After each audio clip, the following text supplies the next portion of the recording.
Good morning, students. Last class we have taken up Introduction to Sources of Law, wherein we discussed that the term source means origin. It defines the origin from which the rules of human conduct have come into existence, how they have derived the legal force, or what we say as binding character, how different factors have contributed in the development of law as seen today, and what were the factors behind the origin and development of law. While dealing with different sources of law, we have seen that when we talk about sources of law, we take it in three forms. First one is the form as formal source, second as literary source, third as material source. Where we have seen that the formal source reflects to the state being the formal source that lays down the legislation through a proper procedure. Under literary source, it includes any decided case laws, judgment laws, precedents, books, reports that are being taken up as the sources of framing the laws. Third is the material source that reflects to customs, religious practices. When we talk about these three categories, we are reflecting the modern sources of law that are available with us. When we talk about these modern sources of law, there are basically three sources of law: custom, precedent, and legislation. Custom being the material source, precedent being the literary source, legislations being the formal source. In today's class, we shall be taking up customs as a source of law. We shall discuss as to what do we understand by customs and what is the relevance of customs in today's world. When we talk about the word custom, a custom is any established mode of social behavior within the community. Various dimensions of human behavior, which are prescribed by community or society, hint at the conceptual frame of custom. It is considered as one of the mechanisms of social control and an appropriate direction of human to live in the community and to allow the society to perpetuate. When we talk about the definition of customs, we can refer to various definitions. One of the definitions that we can refer here is the definition provided under Chambers' 20th Century Dictionary, where custom has been defined as what one is wont to do, what is usually done by others. Any of the distinctive practices and conventions of a people or locality, especially those of a primitive tribe, have been reflected to as customs. This definition reflects to the habitual conduct that has been performed by group of people or a locality, where such habitual conduct is performed from time immemorial, and the groups following such customs are referred to as primitive tribe. When we talk about the concept of primitive tribe, it is reflecting to such tribes who are considered to be the first settlers of a particular locality or in a particular nation. This was the definition that was given, but we need to understand even the definitions that are given by different scholars, jurists, and authors. According to Sir John Salmond, custom is frequently the embodiment of those principles which have commended themselves to the national conscience as principle of justice and public utility. He further stated that the national conscience may well be accepted by the courts as an authoritative guide, and of this conscience, national custom is the external and visible sign. Whereunder, Sir Salmond is emphasizing on the fact that the customs have been accepted as a part of national legal system. These customs have been the result of the common conscience of the people, and the principle of basis of such custom has been the justice and public utility. Such customs that are of public utility have been accepted not only as the part of national legal system, but have also been accepted as an authoritative guides by the courts. He further stated that these national customs that have embodied themselves in the national legal system have reflecting the external and visible sign of the conscience of the people of that locality.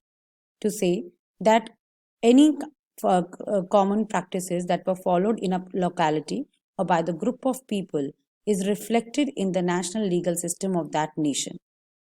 Another simple definition of custom that can be taken up is the definition as given by Holland, where he says that custom is a generally observed course of conduct. That means that such course of conduct which are being generally observed amongst the public or amongst a group of people or individuals. While discussing about custom, it is also pertinent to mention here the definition as given by Savigny under Historical School of Jurisprudence. This concept as given by Savigny under Historical School of Jurisprudence has been already been discussed in the previous classes. Under Historical School of Jurisprudence, Savigny considers custom as an organic process. According to Savigny, customs are like language that grows with the society. And as language changes and grows, so does the customs. Customs are the reflection of common conscience of the people that has been referred to as woke just by Savigny. These customs are considered to be the primary source of making laws as per Savigny under Historical School of Jurisprudence. However, the concept as given by Savigny has been criticized on various grounds that has already been discussed in the previous lectures. Although there are various criticisms that have been there with respect to considering customs as a source of law, still the authority of customs has not been neglected. There are many cases wherein the importance of customs have been taken up. Let's discuss that how judiciary has taken up and how judiciary has defined the concept of customs. In Subramaniam Chetriar case, custom has been defined as a particular rule which has existed from the time immemorial and has obtained the force of law in a particular locality. So from this we can say that one of the essentials of custom is that the custom has existed from time immemorial and has acquired the force of law in a particular locality where such customs have been followed from one generation to another generation. Even in Harprasad Shirodayal, customs have been defined as rule which in a particular family or in a particular district or in a particular sect, class or tribe has from long usage obtained the force of law. So the emphasis in both the concepts as given by the judges is on the usage of the custom that should be from the time immemorial, and the usage should be long usage. There should be continuity in use of that particular custom.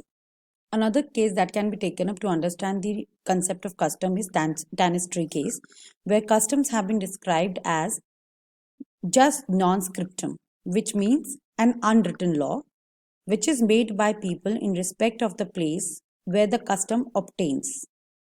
That is, it relates to the place where the custom has evolved or has started, and it is developed by the people of that particular locality, and such custom is in an unwritten state, which is just non-scriptum, which means that the custom as law has not been written down, but has been developed by the people of that particular locality. And these are such customs where the people find any act agreeable to their nature and disposition, they use and practice it from the time to time. It is by frequent iteration and multiplication of the act that the custom is made and being used from the time to time, which memory runneth not to the customary obtained the force of law. Meaning thereby, such customs have been or practices have been practiced from time to time by the people of that particular locality, have been taken up again and again with certain changes that have taken place in such practices. And this custom runs beyond the memory of a common man. To say the custom has developed beyond the memory of a common man. So, to say that there are certain essentials to consider custom as a law that we will discuss later in the class. But in brief, one should understand that to consider a custom as law, it should be something which is immemorial. There is long use, there is continuity in the use of a custom. And such custom being immemorial means that it is something that runs beyond the memory of a common man. One cannot decipher as to when a particular custom has started. The customs concept has been discussed not only by scholars, jurists, and authors, and not only by the judges, but even our legislation, the word custom has been taken up. If we take the Hindu code, under this, customs and usages are defined. These customs and usages are defined as any rule which, having been continuously and uniformly observed for a long time, has obtained the force of law in any local area, tribe, community, group, or family. if it is certain and not unreasonable or opposed to public policies. Here, it is pertinent to mention that Section 3A of the Hindu Marriage Act and also Section 3A of the Hindu Adoption and Maintenance Act talks about customs in detail. But when we talk about this definition as given, it says, again, it reflects the certain essentials that are required to be there for a custom to be considered as law, that is continuity, uniformity, long usage, has obtained the force of law, it has been performed in any tribal community group, and they are not unreasonable or opposed to public policies. Talking about Section 3 of Hindu Marriage Act, it says the expression customs and usages signify any rule which, having been continuously and uniformly observed for a long time, has obtained the force of law among Hindus and in any local area, tribe, community, group, or family. A similar definition is provided in 3A of Hindu Adoptions and Maintenance Act, where it has also been stated that it should not be unreasonable, it should not be opposed to the public policies, and is applicable only to a family, and such custom or practice has not been discontinued by that family. Thus, when we talk about customs, it is essential to note that customs are such practices, habitual conduct that are followed from one generation to another generation. There is factor of continuity which is attached to it.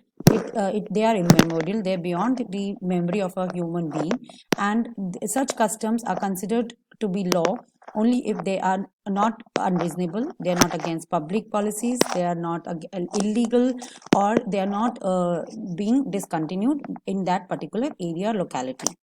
However, we shall also look into the customs, the concept of customs in detail. We shall discuss in later classes as to when does custom become law, and take up the cases wherein certain customs have been held to be invalid and as against law. Thus, I shall end my lecture today, wherein we have discussed the concept of customs as understood from by the scholars, authors, by judiciary, and how custom have been defined under legislation. Thank you. Have a nice day.